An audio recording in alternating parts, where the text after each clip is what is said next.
મારું નામ ડૉક્ટર રાજેશ મહેતા છે.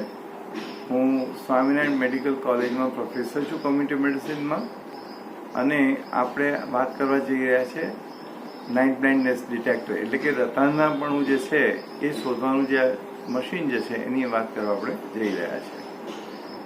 એકચ્યુઅલી દિવસે સૂર્યપ્રકાશ હોય અને રાત્રે જે છે આપણે તરત જ ટ્યુબલાઇટને લાઇટ કરી દેતા હોઈએ છીએ, એટલે આપણે જે રાત્રિનું જે અંધારું છે એનો અનુભવ જ નથી થતો, એટલે ખબર પડતી નથી કે રતાંધાપણું છે કે નહીં.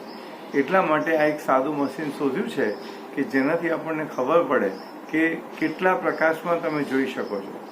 જો રતાંધાપણું હોય તો સામાન્ય વ્યક્તિને જોઈ એના કરતાં ઘણો વધારે પ્રકાશની જરૂર પડતી હોય છે.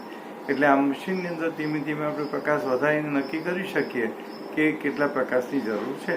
અને જો વધારે પ્રકાશની જરૂર વ્યક્તિને પડતી હોય તો વિટામિન એ આપણે એક ડોઝ આપી દઈએ, 2 લાખ યુનિટનો, 4 રૂપિયાની ગોળી આવે, અને પછી અઠવાડિયું પછી ફરી ચેક કરી લઈએ. જો એને ઇમ્પ્રુવમેન્ટ જણાય, સુધારો જણાય, તો આપણે સમજવું કે એને વિટામિન એની ખામી હતી અને આપણે એને દૂર કરી છે.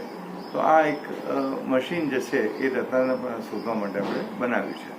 હવે જો રતાંધાપણું હોય તો મોટે ભાગે વિટામિન એની ખામી હોઈ શકે, અને જો વિટામિન એની ખામી હોય તો એક્સિડન્ટની શક્યતા વધારે, જુદા જુદા ચેપ વધારે થાય, આંખનો, ચામડીનો, આંતરડાનો, ફેફસાનો, આવા ઘણા બધા ચેપ વધુ થાય, અને ઇમ્યુનિટી પણ ઓવરઓલ ઓછી થઈ જાય એમ કે પ્રમાણમાં.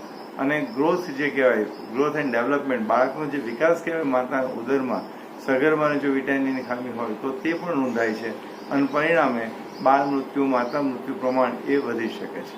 હવે આ મશીન બનાવવાનો આઈડિયા કેવી રીતે આવ્યો? તો એક દિવસ રાત્રે હું ગામડામાંથી મિટિંગ કરીને પાછો જઈ રહ્યો હતો, ત્યારે ગામડાના લોકોનો રસ્તો ફટાફટ દેખાતો હતો અને મારે એમની પાછળ ચાલવાની હાલત થઈ. ત્યારે મને ખબર પડી કે મને રતાંધાપણું હોઈ શકે.